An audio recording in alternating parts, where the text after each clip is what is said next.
আসসালামু আলাইকুম বন্ধুরা, আমি এসছি আজকে বাহাপুর গ্রামে একটা ভোজে দাওয়াত ছিল।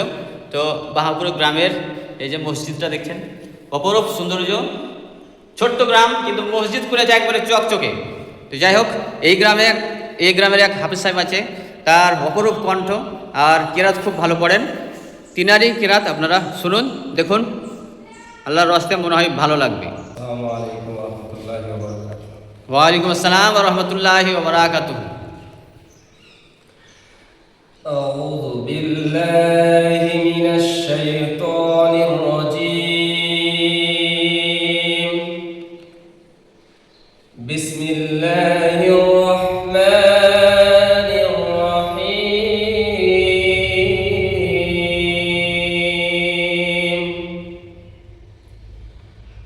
وقوم نوح من قبل إنهم كانوا قوما فاسقين.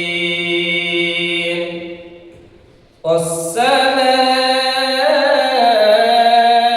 بنيناها بأيد وإنا لموسعون. والأرض فرشناها فنعم الماهدون.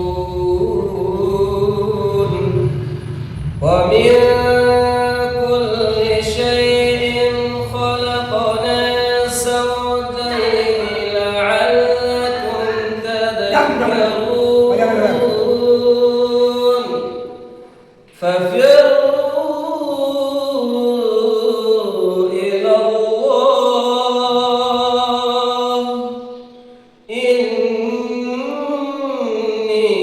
لكم منه نذير مبين.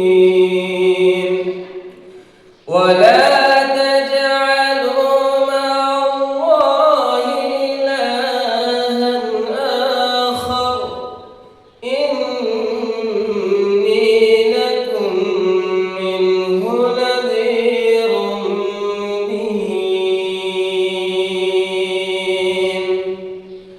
صدق الله العظيم.